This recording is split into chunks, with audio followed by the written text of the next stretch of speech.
as we're speaking about the narratives, I would like to stress that these are not only the textual resources, these are not only historical narrative or other textual narratives, but these are the other realms of memory, in the words of Nora. So they affect our reality quite strongly. For example, this Museum of Occupation, which was established in Georgia, it's a kind of narrative which affects, certainly, because it's a story about the past and not a very remote past. It's a narrative of the 20th century past. And it's an important part of Georgian narrative as well.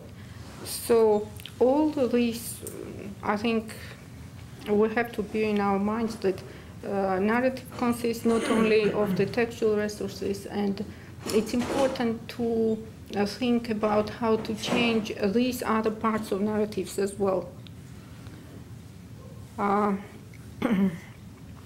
As for the question about how can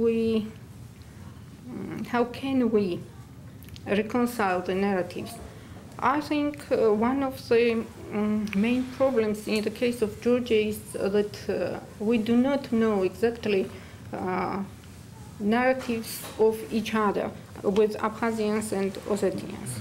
So only the small part of those who are busy in this sphere read and know something about these narratives, because there are no channels that connect, for example, historians from Abkhazia, South Ossetia, and Georgia. If we meet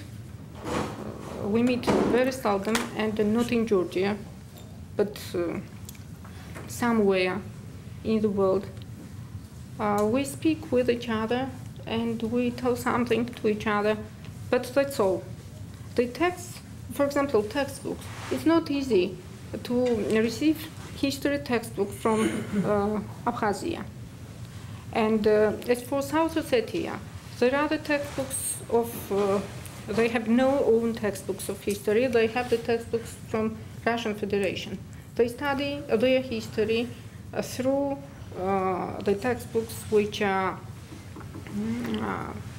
used in the North Ossetia. So it's not the narrative of South Ossetian history in the proper sense of this word. So first of all, I think if we want to overcome these conflicting narratives, we should know about them better than now. And perhaps it's the first step to know each other better and not to quote the fragments from different narratives and construct them in the way we need for that exact moment, but to know them in whole and to assess them in whole and to see where are the most deep contradictions in these narratives.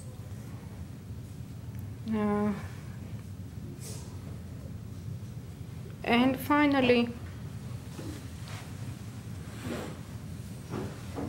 is it possible to do something to start this process of reconciliation of narratives? Yes, I think it's possible.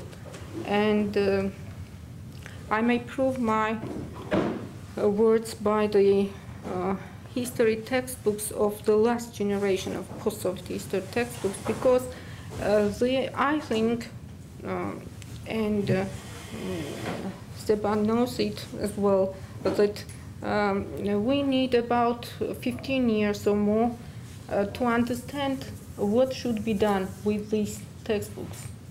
Maybe not everything is done already, but the first steps, it seems to me, are not unsuccessful. But these are only a tiny part of this narrative, school textbooks. Very important, but only small part. And the other part of narrative stays untouched till now. Thank you.